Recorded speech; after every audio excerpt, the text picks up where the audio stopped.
नमस्कार दोस्तों, मैं हूं सीए आयुषी दीक्षित और आप देख रहे हैं लॉ फिनटेक्स। आज की वीडियो में हम ऐसे 5 इंपॉर्टेंट चेंजेस को समझेंगे जो कि एप्लीकेबल हो जाएंगे 1 अप्रैल 2026 से। तो ये वीडियो काफ़ी इंपॉर्टेंट होने वाला है, इसलिए इस वीडियो को एंड तक ज़रूर बने रहिए।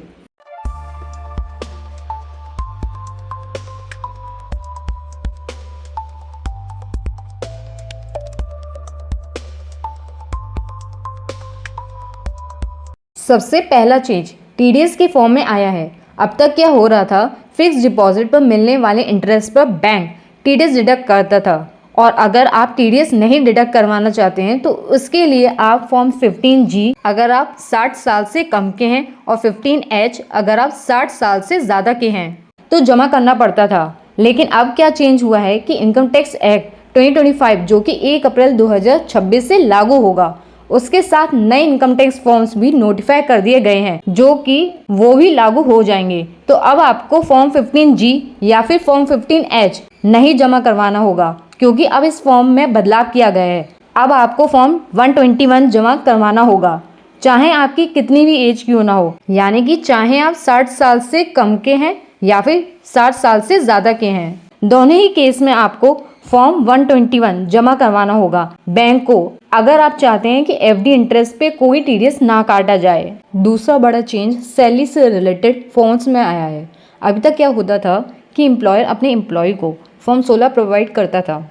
इस फॉर्म 16 में सैलरी से रिलेटेड सारी डिटेल्स होती थी, जैसे कि एम्प्लॉय को पूरे साल में कितनी सैलरी दी गई, कौन कौन से अलाउंसेस मिले और उस सैलरी पर कितना टीडीएस डिडक्ट किया गया।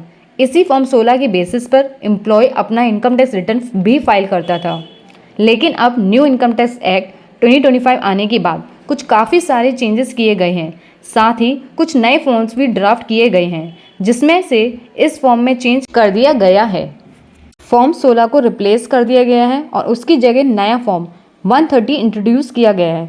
मतलब जैसे ही ये फॉर्म ऑफिशियली नोटिफाई होगा तब एम्प्लॉयर अपने एम्प्लॉय को फॉर्म 16 की जगह फॉर्म 130 प्रोवाइड करेगा, और फ्यूचर में एम्प्लॉय अपना इनकम टैक्स रिटर्न भी इसी फॉर्म 130 के बेसिस पे फाइल करेगा। अब बढ़ते हैं अगले बदलाव पर, जो कि सॉवरेन गोल्ड बॉन्ड्स के टैक्सेशन में हुआ है। पहले चाहे sovereign gold bonds directly RBI से परचेज किया हो या फिर सेकेंडरी मार्केट से, यानी कि स्टॉक एक्सचेंज से, तो उस केस में उन बॉन्ड्स को बेचने पे कोई भी कैपिटल गेन टैक्स नहीं लगता। उन बॉन्ड्स को बेचने पर जो कैपिटल गेन आया वो टैक्सपेयर्स के हैंड्स में बिल्कुल टैक्स फ्री होता है।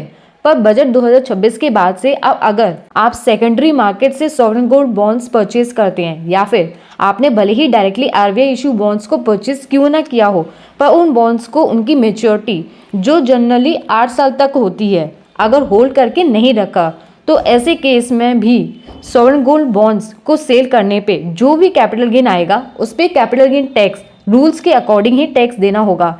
यानी कि सॉवरेन गोल्ड बॉन्ड्स आपके लिए तभी टैक्स फ्री होगा जब originally RBI issue bonds purchase किए हों और होल्ड किया हो टिल मैच्योरिटी। अब बात करते हैं न्यू टैक्स रिजीम के चेंज स्लैब रेट्स की, क्योंकि अब जो रिवाइज टैक्स स्लैब रेट्स हैं वो 1 अप्रैल 2026 से लागू हो जाएंगी फॉर द फाइनेंशियल ईयर 26-27 के लिए। यानी कि अब 12 लाख तक की इनकम कम्प्लीटली टैक्स फ्री है, चाहे आप इंडिविजुअल हैं या फिर बिजनेस करते हैं या फिर एक प्रोफेशनल हैं।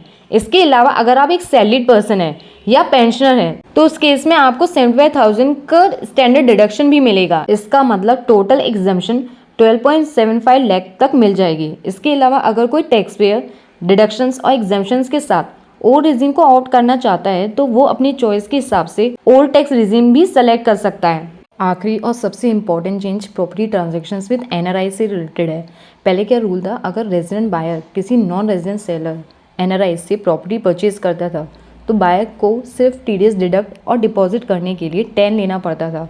इसके साथ साथ टीडीएस रिटर्न फाइल करना भी मैंडेटरी होता था। लेकिन बजट 2026 ने यहाँ पर बड़ा रिलीफ दिया है। अब क्या चेंज हुआ है, 10 लेने की रिक्वायरमेंट कम्प्लीटली हटा दी गई है। अब रेजिडेंट बायर सिर्फ पैन के बेसिस पर टीडीएस डिडक्ट कर सकता है, टीडीएस डिपॉजिट कर सकता है और टीडीएस रिटर्न फाइल कर सकता है, वो भी बिना 10 के। तो ये थे वो मेजर चेंजेस जो काफ़ी इंपॉर्टेंट है। कमेंट करके ज़रूर बताएं कि इनमें से आपको कौन सा चेंज सबसे ज़्यादा इम्पैक्टफुल लगा। अगर आपको ये वीडियो पसंद आई हो तो लाइक और शेयर ज़रूर करें और लॉ फिनटेक्स चैनल को सब्सक्राइब करें, साथ ही बेल आइकन को भी प्रेस करें ताकि आपको हमारी सारी लेटेस्ट वीडियोज़ का अपडेट मिलता जाए।